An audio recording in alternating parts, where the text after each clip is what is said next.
Greetings, King. Greetings. T here, aka 64, Yellow Crystal Seed, on this 223 Kin, the Blue Lunar Night. I polarize in order to dream, stabilizing intuition. I seal the input of abundance with the lunar tone of challenge. I am guided by the power of vision. So on this creation, Kin 223, we are guided by the vision. That's right, the vision of the blue eagle, which creates in the mind with the power of vision. We'll start here with Edsnab, which is the white mirror. And Edsnab reflects through order with the power of endlessness. And so we're reflecting. So the occult is the unseen. That's what the occult means. It means the unseen, literally. So we can call that the spiritual realm, the unseen, the subconscious.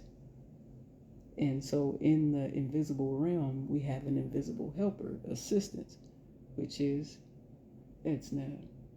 And we're creating order. We're reflecting first in this night of abundance with intuition. We're dreaming through intuition with the power of abundance. So we have much abundance available to us if we are able to see it, to feel it, to dream it. And if we do not, we have our assistants here to help us with that order as well. Because when we reflect, we are also creating some kind of order.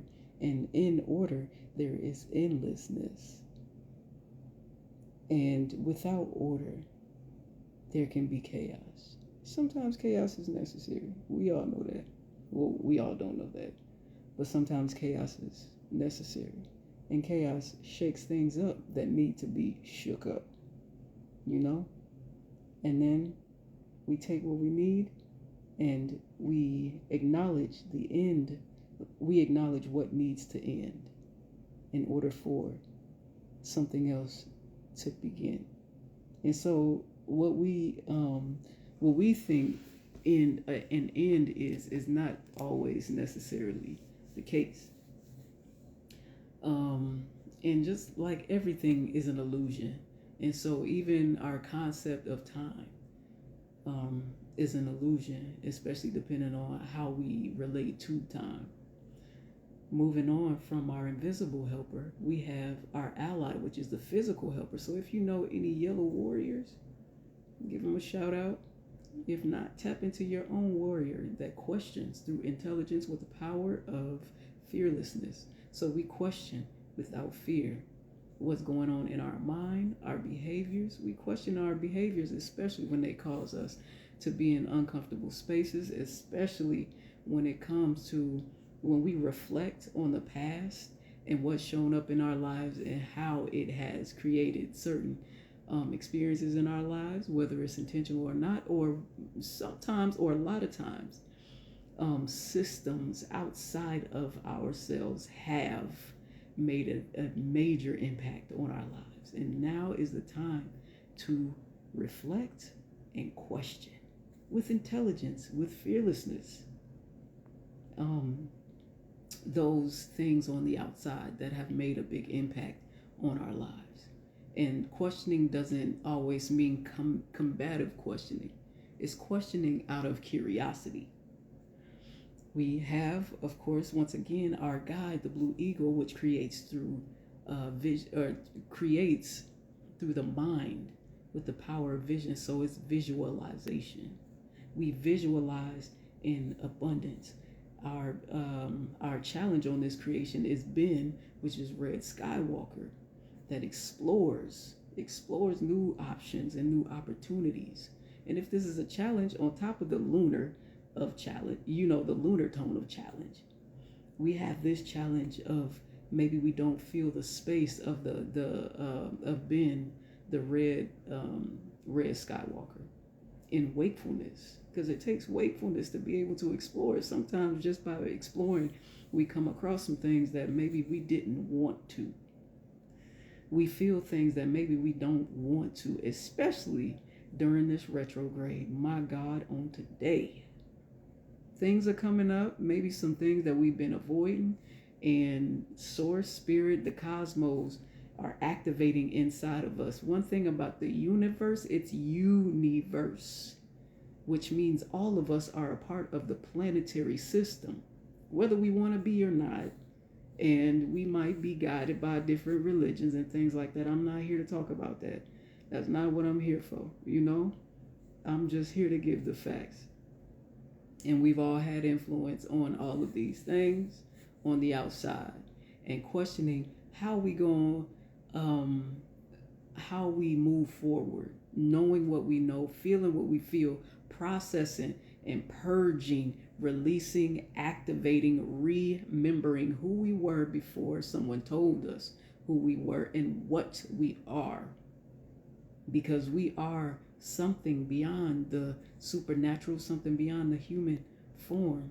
The important thing is that we not get too caught up in the spacious realm, and we find balance in coming back down into grounding, into the body, into the 3D, which is the physical plane, so that we can function and intentionally create in the physical world. Oftentimes, at least for myself, I've been creating a lot on the social media and in the spiritual realms, but then when it comes to handling business and doing what I need to do in the physical realm in the past, it has been hard. And being human is hard, can be hard. It can be very hard at times, but we have abundance. This is part of the reflection. We create more space to explore in our minds, in our hearts, in our bodies.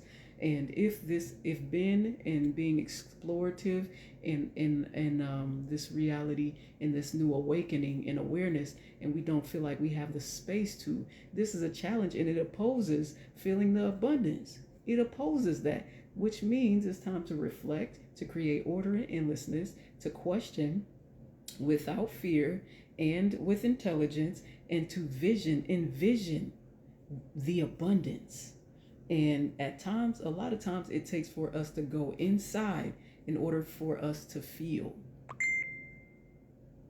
And we got to feel it to heal it. And once again, we are on the second kin of the 13 kin wave spell of the lunar. We're on the lunar right now, which is the second. On that left there, you see the blue night there. But on this wave spell, so when I say we're on this wave spell, we're on the white wind wave spell of communication, of breath and spirit. So we're utilizing this information to carry us through the next 11 days, in 11 kin. And as you can see, tomorrow is the yellow seed, aka Ka'an. We are on the gamma plasma, which is connected to the third eye, the all-seeing eye that sees clearly through all things. And when our brains are foggy, when it's hard to see through, when our discernment is weak, it may be because of our pineal gland, which is also the third eye. That is actually a gland within our body. It's not something that's made up. It's not some superficial thing. It's a real thing. And it's also called the third eye. And this is what helps us. This is a part of our discernment as well. And intuition. This assists in our intuition as well. The first intuition is in the gut. And this is one as well. When we tap, and so using different frequencies and meditations to activate that will help a lot as this plasma comes in that's connected to the third eye. It's also important to keep in mind to get grounded in the root chakra to see things. So when we do open up, especially these higher chakras, when we open those up and activate those, we see things we ain't never seen before, and they are made clear, and you know that it's the truth. But if we're not seeing things and feeling things from a grounded space, it can cause psychosis, and it will send us places we don't want to go. So it's important that we get grounded, connect to earth, connect to spirit, connect to the body, get grounded in our body so we can still function in the physical realm as well as multidimensional beings. And oh shoot, I'm